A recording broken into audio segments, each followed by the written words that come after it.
Alors, je suis Anne Souty. Mon métier, c'est administratrice du spectacle vivant.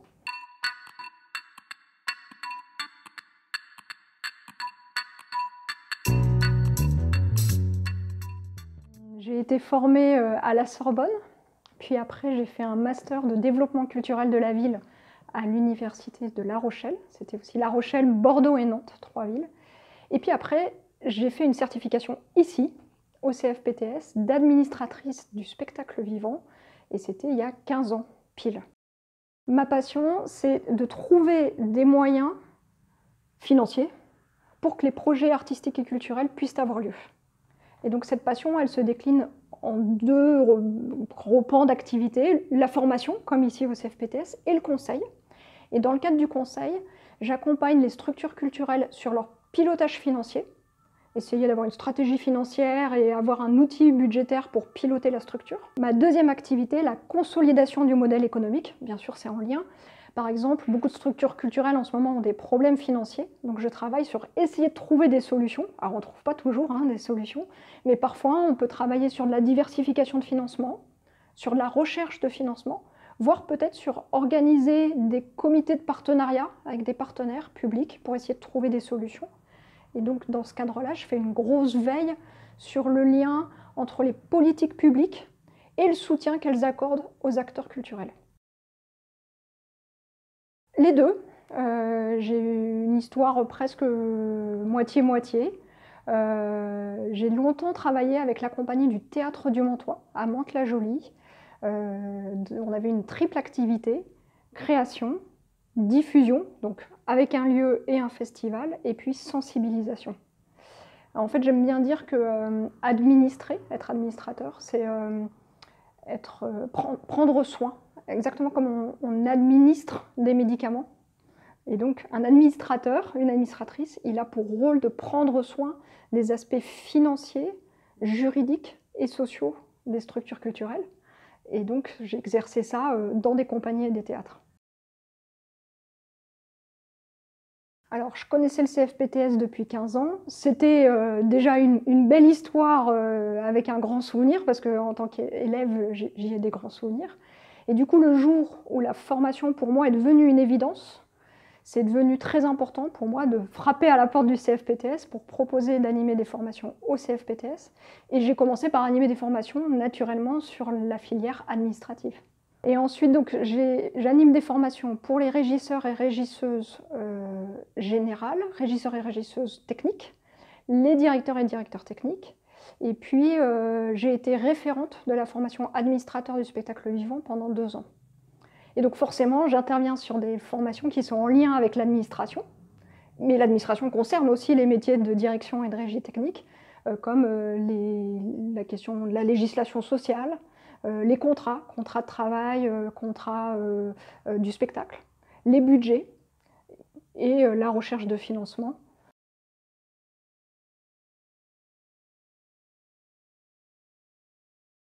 Quand j'enseigne au secteur des administrateurs et administratrices ou au secteur des techniciens et techniciennes, j'enseigne un peu de la même manière, c'est-à-dire que tout l'enjeu, à mon avis, de la transmission, puisque c'est le but du formateur et de la formatrice, tout l'enjeu de la transmission, c'est d'essayer d'opérer une transformation.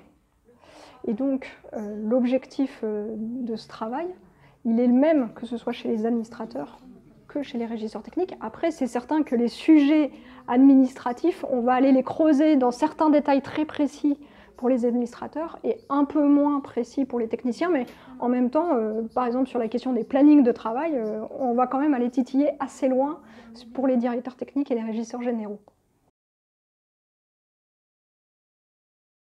Ce que j'aime le plus dans mon métier de formatrice, c'est cette question de la transmission. La transmission, transmettre, au sens étymologique, c'est transmittere, ça veut dire traverser, envoyer au-delà, déposer au-delà. Donc il y a une vraie notion de traversée, de transformation. Donc quand on anime une formation, on a pour objectif qu'il y ait un avant la formation et un après la formation. Et donc de faire cette transformation pour le participant qui vient. Donc moi-même, quand j'étais en formation au CFPTS, il y a 15 ans, et puis dans d'autres formations que j'ai suivies, parce que je me forme souvent, j'ai vécu cette transformation. C'est-à-dire que je suis arrivée, je connaissais un peu la production, mais pas beaucoup l'administration, puis surtout j'étais timide. Quand je suis sortie du CFPTS, j'étais formée concrètement à la polyvalence du métier d'administratrice, et surtout j'étais plus solide et plus confiante pour après affronter les nombreuses adversités qu'il y a dans ce métier.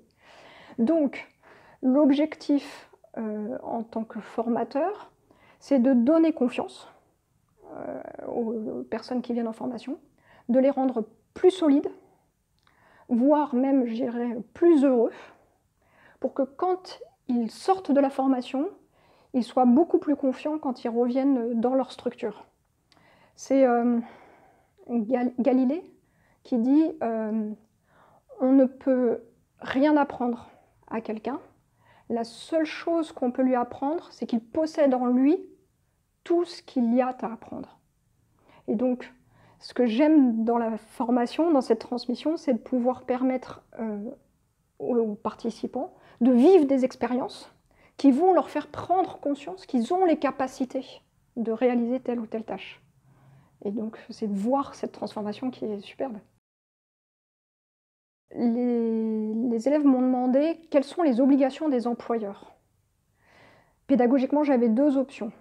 Soit je leur sortais le droit avec mon PowerPoint, soit je me disais qu'en fait, ils savent. Ils ont tous été salariés dans une entreprise, ils savent un peu quelles sont les obligations. Donc l'objectif de la séquence qu'Akean a filmée, ça a été de les mettre autour d'une table et d'essayer eux-mêmes déjà de lister quelles sont les obligations employeurs. Et on voyait qu'en fait, en dialoguant entre eux petit à petit, en leur laissant bien le temps, eh ben, ils ont très vite trouvé, ah bah oui, il y a la visite médicale, ah bah il y a la formation professionnelle, maintenir dans les compétences, la sécurité, et ils trouvaient d'eux-mêmes des choses. Et donc, l'idée, c'est de leur faire comprendre qu'ils ont les capacités de trouver ça. Alors, ce qui est très agréable au CFPTS quand on enseigne, d'une part, déjà, on a un certain confort de travail quand même. Les salles de formation sont très agréables. Il y a une très grande spécialisation des personnes qui viennent en formation ici, qui sont des personnes issues du spectacle vivant, investies dans le spectacle vivant ou en reconversion dans le spectacle vivant, donc passionnés.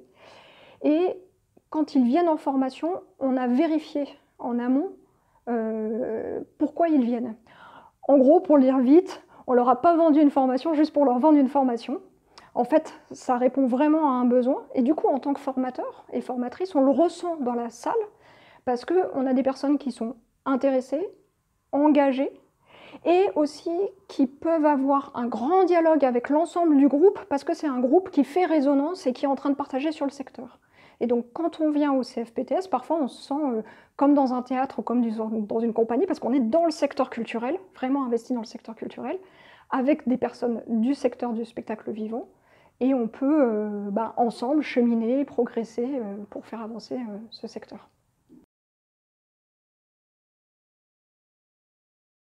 Le moment le plus satisfaisant au CFPTS, c'est quand même qu'il y a un certain nombre de formations longues qui se terminent par une certification. Et donc le moment très satisfaisant, c'est quand les élèves sortent avec leur certification, puis qu'on boit un pot dans la cour pour fêter ça. Et il y a eu ces dernières années quand même des très belles réussites sur des promotions. Et donc ça, c'est un vrai bonheur. Une autre satisfaction, c'est de recroiser ou de prendre des nouvelles régulièrement avec des élèves. Là, notamment, il y a des élèves, des anciens élèves du CFPTS qui ont pris des postes en administration, au Montfort par exemple, ou dans des théâtres en Bretagne. La Bretagne a beaucoup de succès. Et donc les avoir au téléphone, parfois ils m'appellent parce qu'ils ont un petit point de discussion, et de sentir que quelques années encore, ils sont toujours aussi heureux et épanouis dans leur métier, alors qu'on sait que c'est des métiers qui sont difficiles. On se dit qu'on a quand même fait un travail intéressant pour qu'ils soient forts après quand ils sont dans leur métier. Ce qu'on pourrait souligner, c'est qu'il y a une grande partie des professionnels qui quittent le métier. En ce moment, il y a un gros problème qui est connu. Et que si on regarde un peu, moi ce que j'ai vu des dernières promos qu'on voit, ce sont les promos qui passent au CFPTS ne sont pas ceux qui quittent le métier. C'est-à-dire qu'on sent que Alors, quelle est la pierre qu'on a jouée à ça, on ne sait pas. Mais on sent qu'il y a quelque chose qui s'est fait, qui fait que la passion a bien été ancrée. Et ça, c'est important aussi. Comme je disais, sortir d'une formation plus heureux, c'est sortir d'une formation peut-être encore plus passionnée pour son métier.